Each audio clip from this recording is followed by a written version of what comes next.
उस्मान पाकिस्तान के शहर रहीमिया खान में पैदा हुआ। पैदा होते ही उसके वालिदैन को पता चला कि उसके बड़े पेशाब वाली जगह का मसला है जो कि सही तरह से नहीं बना हुआ। इसके लिए उसके 3 ऑपरेशन हुए। पहला ऑपरेशन जो कि उसकी 2 दिन की उम्र में, दूसरा ऑपरेशन उसका 1 साल की उम्र में और तीसरा ऑपरेशन उसका 2 साल की उम्र में हुआ। इन ऑपरेशन के बाद उसके पखाने का मसला तो हल हो गया, मगर उसके बड़े पेशाब वाली जगह का कंट्रोल नहीं रहा और उसका पखाना मुसलसल लीक होता रहता था। इस मसले के हल के लिए उस्मान की चौथी सर्जरी भी हुई, मगर यह मसला हल नहीं हुआ। फिर उसे इलाज के लिए मेडिकेयर हॉस्पिटल रावलपिंडी में लाया गया।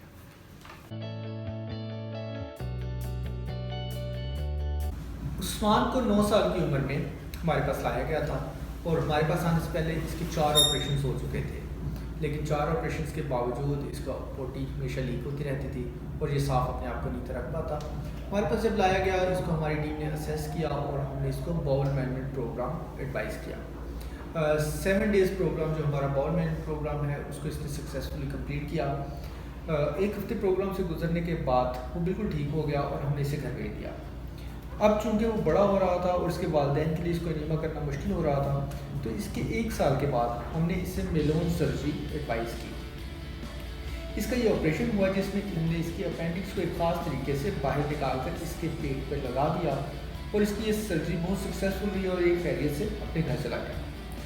15 दिन बाद जब वो दोबारा आया तो हमने इसे कैथेटर खुद डालने का तरीका सिखाया। ये कैथेटर अब उस्मान खुद डालते हैं और अपना एनीमा खुद करता है।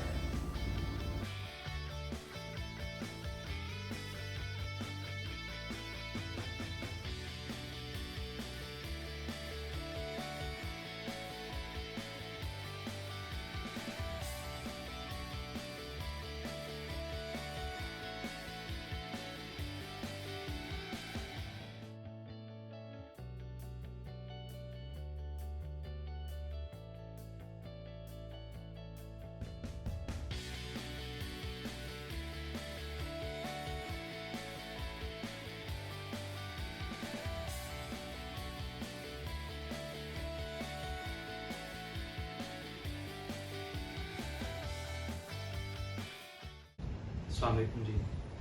मेरा ये छोटा भाई है मोहम्मद उस्मान, जो कि पेशेंट है स्फिंक्टर मसल वगैरह इसके का मसला था। इसके फीसेस वगैरह कंट्रोल नहीं करता। बचपन से इसके साथ यही मसला था। हम लोग लाहौर, मुल्तान, रहीमिया खान वगैरह मुख्तलिफ हॉस्पिटल से कंसल्ट करते, लेकिन इसको कोई फ़ायदा नहीं हुआ। बच्चे की तकलीफ बढ़ती गई। फिर हमें डॉक्टर नईम साहब का बताया गया जो कि पिंडी में होते हैं। उन्होंने सर के पास गए, सर ने हमें एनीमा वगैरह दिया। एनीमा से बच्चा नीट एंड क्लीन तो होता रहा, लेकिन मसला ये था कि इसको पेन बहुत ज़्यादा होता था। फिर सर ने हमें 1 साल के बाद ये अपेंडिकोस्टमी का बताया, जो प्रोसीजर था जिससे बच्चे का मतलब रूट वगैरह चेंज किया गया। उससे अब बच्चा नीट भी रहता है, क्लीन भी रहता है माशाल्लाह, और इसको पेन वगैरह का कोई मसला नहीं होता।